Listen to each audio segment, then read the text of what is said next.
Assalamualaikum warahmatullahi wabarakatuh. Pada kesempatan kali ini kami akan menyampaikan materi IPA kelas 9 semester ganjil, yaitu tentang listrik statis dalam kehidupan sehari-hari. Sebelum kita masuk ke materi inti, kami akan menyampaikan kompetensi dasar dari materi listrik statis ini. Poin 3.4 menjelaskan konsep listrik statis dan gejalanya dalam kehidupan sehari-hari, termasuk kelistrikan pada sel saraf dan hewan yang mengandung listrik. Selanjutnya 4.4 menyajikan hasil pengamatan tentang gejala listrik statis dalam kehidupan sehari-hari.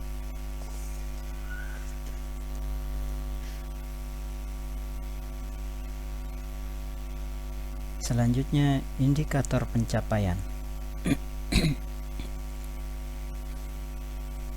Yang pertama, mengidentifikasi bagian sel saraf dan fungsinya.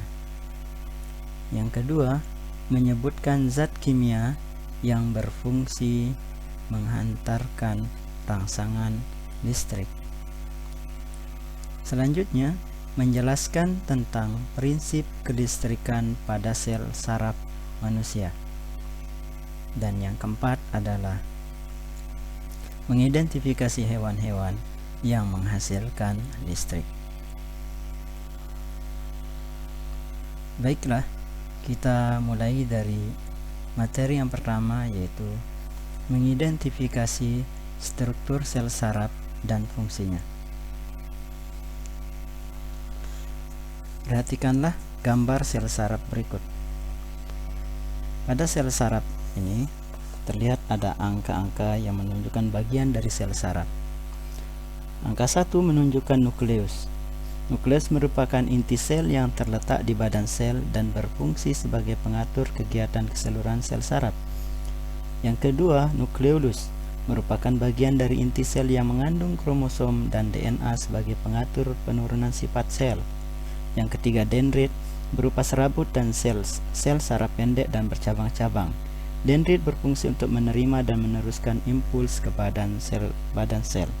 Dan yang keempat adalah badan sel, merupakan bagian sel saraf yang paling besar, terdiri atas nukleolus dan sitoplasma. Bagian ini berfungsi untuk menerima impuls dari dendrit dan meneruskannya ke akson. Selanjutnya, yang ditunjukkan oleh angka 5 adalah selaput mielin atau selubung mielin, berupa selaput yang dihasilkan oleh sel sekwan.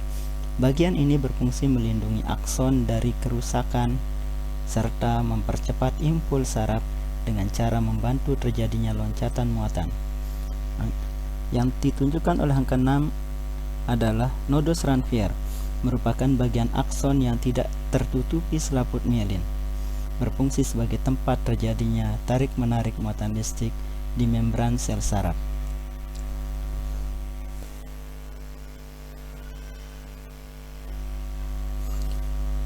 Selanjutnya, yang ditunjuk oleh angka 7 adalah sel sekwan, merupakan susunan sel-sel lemak yang berfungsi untuk membentuk selaput mielin. Dan yang ditunjuk oleh angka 8 adalah akson.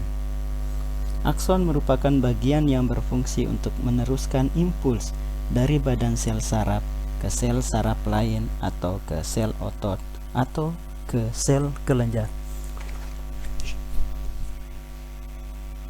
Kemudian nomor 9 adalah selaput mielin.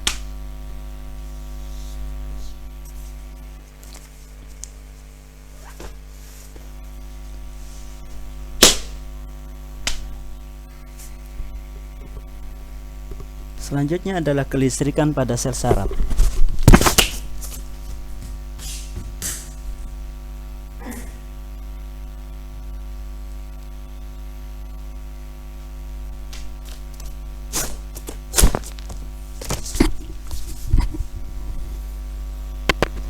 Pada tubuh manusia dapat menunjukkan adanya gejala kelistrikan, khususnya pada saraf yang disebabkan oleh impuls. Kelistrikan pada tubuh hanya berkaitan dengan komposisi ion yang terdapat dalam tubuh.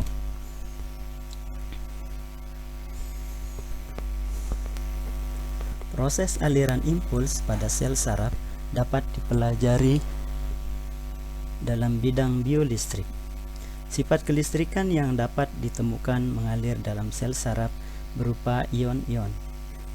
Bagian luar dan dalam sel saraf mengandung muatan listrik yang berbeda. Bagian luar membran sel saraf mengandung ion positif Na+ dan ion negatif Cl-, sedangkan bagian dalam membran sel saraf mengandung ion negatif Cl- dan K+.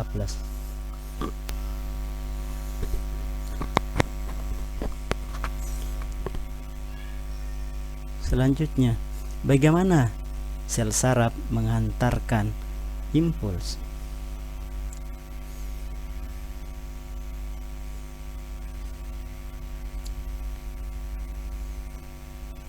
Sel saraf mengantarkan impuls karena terjadi pertukaran ion-ion di dalam dan di luar membran sel saraf. Pertukaran ion tersebut tidak dapat terjadi begitu saja tanpa adanya rangsangan. Rangsangan yang cukup kuat dapat mengaktifkan pompa ion, sehingga menyebabkan terjadinya pertukaran ion. Saat sel saraf tidak mengantarkan impuls, muatan positif Na melingkupi bagian luar membran sel. Pada kondisi demikian, membran sel saraf bagian luar bermuatan listrik positif. Selanjutnya adalah hewan-hewan yang mengandung listrik. Yang pertama adalah ikan belalai gajah. Ikan ini berwarna gelap dan memiliki mulut menonjol. Mulutnya menonjol dan memanjang sehingga disebutkan belalai gajah. Seperti inilah bentuk dari ikan belalai gajah. Selanjutnya adalah lele listrik.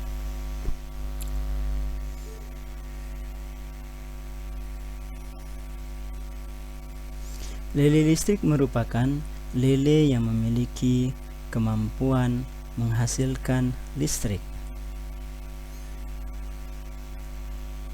Listrik yang dihasilkan oleh lele listrik cukup besar, mencapai 350 volt.